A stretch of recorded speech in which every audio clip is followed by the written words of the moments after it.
Especially as high school coaches, it is our responsibility to make sure that our players arrive in college baseball understanding exactly what it means to give a hard 90.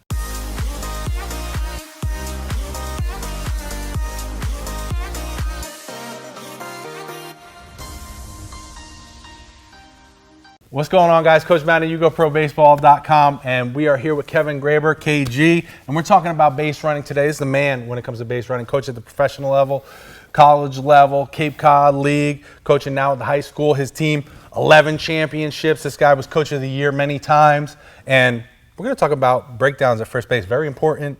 Some philosophy behind it. What do you got? Well, there's a story behind it. I mean, you've probably been to the coaching conventions just like I have, and I've been fortunate enough to present at some of the coaching conventions as I've gotten older and more experienced.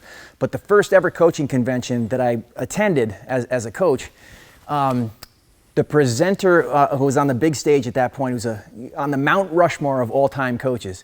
He began his presentation by saying, "Coaches, don't teach your runners how to run to first base. They know how to run to first base. It's a waste of time." And I was sitting in my seat kind of bristling a little bit because I disagreed. I think, especially as high school coaches, it is our responsibility to make sure that our players arrive in college baseball understanding exactly what it means to give a hard 90. And in our program, we are really, really intentional about that technique. Now, you'll see some guys, run to first base, and if the play is made 6, 7 feet in front of them, they'll kind of stop sprinting and they'll hit first base and they'll sort of meander out toward the right field foul pole. Or even if they're safe at first base, they'll hit first base and they'll overrun the bag and just keep going kind of like out toward the foul pole. What we do in our program is we drill this from short distance, but we have a really, really specific technique for running to first base. We call it breakdowns at first base. So we make contact with the ball, it's hit to an infielder, they're throwing across the diamond, and we are on a dead sprint, and we hit the front of the bag. That's the point of emphasis, not the middle. And then after we hit that front of the bag, on the back side of the bag, we're gonna widen out with our feet, chop our steps, and look to the right for an overthrow. That's us if we're safe. That's us if we're out by 10 feet. That's us if we're out by 15 feet. Does two different things. If a coach from a college program is there to see you play, you have put a good time down on the stopwatch, and it also shows that coach that you play hard. The third thing is, we get to second base on overthrows. That's one of the reasons why we chop our feet. We want to stop our momentum from going toward that right field foul pole and get it so that if the ball scoots into foul territory here, we can stop going this way and we got our momentum going back towards second base. Is there a distance that you try to get your guys to stop within, or is it just as soon as possible? 3 steps. 3 steps. The one thing that young players will not do, even after you explain this technique, is they won't widen out with their feet. They'll hit the front of the bag and they'll just kind of do, and that's hard. If you widen out, you get that solid, stable base underneath you, you can stop your momentum from going this way and get it going towards second base on an overthrow. And we have a really cool drill for this. What is it? So we'll have 4 or 5 lines of kids, depending on the number of players on your roster. We'll have 4 or 5 bases set up for first base, and they will take a fake swing.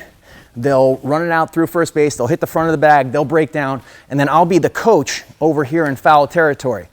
If I point to the ground, that signifies overthrow, so they chop their feet and then they take a few steps towards second base. If I don't point to the ground, they break down at first base and they get back in line. So that gets them used to having to take their eyes to the right to look for that overthrow. That's awesome. Now, what about the like rounding the base? If they know they're getting a double, what kind of approach are you taking there? Yeah, and that's with young baseball players. I see this a lot quite often, is they'll hit a ball in the air or in the gap and they're running directly toward first base, and then they kind of have to do this kind of thing like in the cartoons. So one drill that we do is to get them used to angling out of the batter's box on contact when that ball is going to be clearly in the outfield. Is we'll actually if for a right-handed hitter, we'll put a garbage can in the left-handed hitter's box, so that rather than coming straight toward first base, they have to get out on an angle on a turn right away. So that's a ball that's hit immediately into the outfield. On a ball that's hit on the ground and then gets through the infield, that's what we call a question mark turn. because they got to run straight while that ball's on the ground before it gets through. And then when they see it get through, then they make that curved part of the question mark around the base. So that's another one that we drill. And there's no specific time to start the question mark. It's just about when they see it through, then they start the question mark. Like I am busting my butt toward first base, and then when I see it get through, I got to get out and make a hard turn with a little bit of a lean in toward the field. Very nice. And what about when they're hitting the bag? How do you talk? How do you teach that? Inside part of the bag with either the right or left foot. Wherever they stride. Yeah, I mean, we film all these drills. It tends to be right foot 99% of the time. And I saw this on social media. I don't remember who did this, but some guy took all the kids' cell phones and put it on the base. So, and the only part that was clear was the inside part of the bag. And he said that really helped them, actually get the part of the bag that you're supposed to. I don't do that. What about coming out of the batter's box, like after a hit? Is there a technique there, or you just want to rely on their athleticism and just, let's get the hit and then get out of the box as quick as possible? So, the first priority there, I think, for us is to make a good swing and hit the ball hard. And then, drop the bat and get going, either in your turn or toward first base. So we haven't been too intentional about that technique. But do you coach anything for your players? Let's say that they're coming around, they got a double, they're coming around, they're thinking about a triple. Mm-hmm. What are they looking for? Are they looking in the outfield, or are they picking you up around first base, or how do you coach that? We always want our guys knowing where the baseball is. We talked about a lot of stuff between first and second. That is another pet peeve of mine, is when you give a hit and run to the hitter or a slash and run, and they break for second base and they don't find the baseball, and the ball's hit and play, and they're kind of like, whoa, what's happening? I ask our guys all the time, are you a good athlete? And they all raise their hand and they say yes. I say, well, as a good athlete, do you need to stare at second base to run from first to second? And they're like, no. I was like, all right, well, find the baseball. And so this topic's a little bit different, making those turns at first base. We want them to see the ball in front of them for sure. And we want to prepare, not for just taking this base, but whatever might happen to get us second base potentially.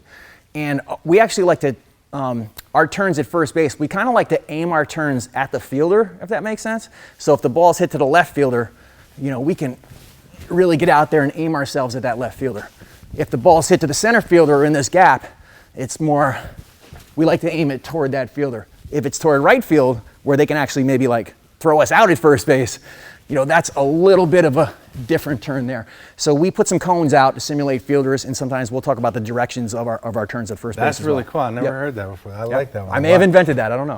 That's really cool. That is cool stuff. And thinking while you were talking about this, I just got another idea for the next video. All right. Is from the coach's perspective. What are you doing in the third base box? I want to know all about it. Yep. Are you up for that one? Sure, absolutely. All right. Well, that was a great video. Guys, take this stuff, implement it. If you want to learn more, go on YouTube, Big Blue Baseball. I'll leave the link down below. Go over there and subscribe. He's putting out a bunch of great content over there. So if you got any questions, leave them down below, and we'll jump down there and try to answer anything you got. Thanks so much for watching, and we'll see you in the next one where we're talking about the coach's box.